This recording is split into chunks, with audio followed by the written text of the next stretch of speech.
रेवाड़ी के गांव टाकड़ी में हुए ब्लाइंड मर्डर केस में बावल थाना पुलिस ने खुलासा करते हुए 2 आरोपियों को गिरफ्तार किया है।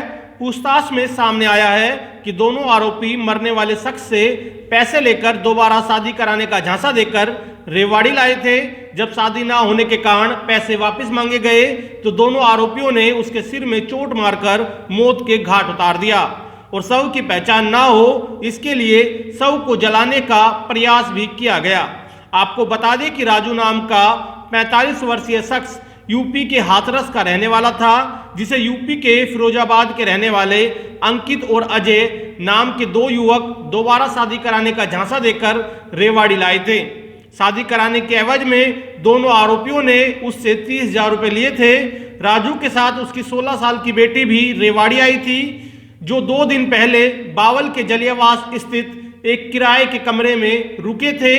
राजू को लगा कि दोनों युवक झूठ बोलकर उसे रेवाड़ी लेकर आए हैं, जिसके बाद उसने पैसे वापस मांगना शुरू कर दिया। जिसके बाद गुरुवार रात को अंकित और अजय दोनों राजू को किसी बहाने से टाकड़ी के पहाड़ में ले गए, जहां बने एक कमरे में अजय और अंकित दोनों ने मिलकर राजू के सिर में पत्थर से वार करके उसकी हत्या कर दी और फिर शव की पहचान मिटाने के लिए शव को जलाने का प्रयास भी किया।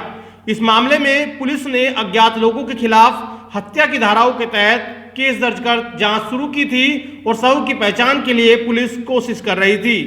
इसी बीच शुक्रवार शाम को एक लड़की ने अपने पिता के लापता होने की सूचना बावल थाना पुलिस में दी, जिसके बाद शव की शिनाख्त हुई और शक के आधार पर अंकित और अजय दोनों से पूछताछ की गई तो दोनों ने गुनाहों का पूरा चिट्ठा खोल दिया।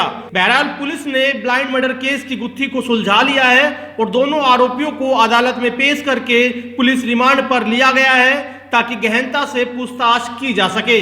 जंगल है, वहाँ कोठड़े में एक जली हुई अवस्था में एक डेड बॉडी पड़ी है, तो इमीडिएट ये मौके पे गए हैं। वहाँ कई घंटे लगाए हैं, मैं भी गया था और आइडेंटिफाई करने की कोशिश की है आसपास के लोगों को बुला के, पर नहीं हुआ तो एफआईआर दर्ज कर लिया था। अननोन डेड बॉडी और अननोन कोई कल्प्रिट थे और डेड बॉडी क्योंकि 72 घंटे रखनी होती है तो वो CHC बावल में शिफ्ट कर दी गई थी और उसके बाद इन्वेस्टिगेशन चल रही थी। इत्तेफाक से शाम को करीब 8 बजे के आसपास एक कंट्रोल रूम में यानी 112 पे सूचना आती है कि भाई एक लड़की है, उसने बताया कि जी मेरे फादर जो हैं वो मेरे साथ आए थे हाथरस से यहाँ पे और वो कल 2 लड़के उनको लेके गए थे, मेरे फादर आए नहीं हैं। तो जिस पर पुलिस थोड़ी एक्टिवेट हुई कि वही आदमी तो नहीं है ये जो गायब है, तो इमीडिएटली एक्शन में आए SHO बावल और SHO कसोला दोनों की टीम, और वो दोनों लड़के जो साथ में आए थे वो राउंड अप किए।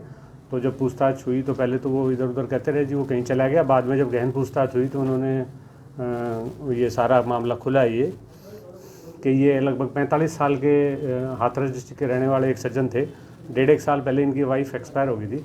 तो ये जो 2 लड़के हैं, एक का नाम है अजय और एक का नाम है अंकित, ये दोनों भी उत्तर प्रदेश के रहने वाले हैं। ये चेन ठीक करने का काम करते हैं, बैग या ये अपनी जो चेन होती हैं।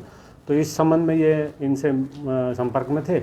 इन्होंने इनसे कहा कि तुम्हारी शादी करवा देंगे दोबारा और उससे 30,000 रुपये एडवांस ले लिए और 10,000 रुपये बाद में देने की बात थी। अब वो शादी वादी को थी नहीं तो वो इनको जब मांगना शुरू हुआ मेरे पैसे दो, हालांकि खुद के 5 बच्चे थे उसके जो जिसकी वाइफ मर गई थी। तो तब इन्होंने बहका के 5 दिन पहले ये वहाँ से इसको लेके चल पड़े कि चलते रहिए हम वहाँ शादी करवा के लाएंगे हरियाणा में।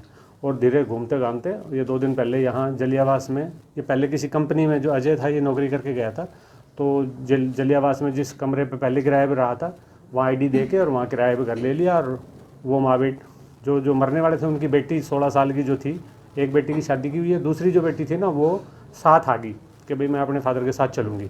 तो उसको तो ये कमरे पे छोड़ दिया इन्होंने कल परसों दोपहर में और उसको कहा चल तेरे को लेके चलते हैं, लड़की दिखाने पसंद कर ले। और उसको पैदल पैदल ले गए वहाँ टाकड़ी के पहाड़ में। पहले ऊपर एक मंदिर है वहाँ ले गए और मंदिर से वापस आते आते अंधेरा हो गया, 9 बज गए। वहाँ एक सुनसान वो कोठड़ा है, उसमें बैठ के आग जला के सिकने लग गए। और जैसे वो क्योंकि आग ताप रहे थे, इन्होंने प्लान के मुताबिक पत्थर एक उठाया और उसके चोट मारी यहाँ पे। जब वो गिर गया तो और मारी है चोटें उसको पत्थर से, और फिर उसको आइडेंटिफाई ना हो जाए इसलिए उसमें आग लगा के वहाँ से पैदल ही चल पड़े और रात को 1 बजे वापस घर पहुँच गए। तो ये पुलिस की मुस्तैदी से और उस लड़की के प्रयास से वो सारा ये मामला सुलझ गया और वो दोनों अरेस्ट हो गए हैं। बाकी पुलिस रिमांड लेके बाकी सारी पूछताछ तसल्ली से की जाएगी।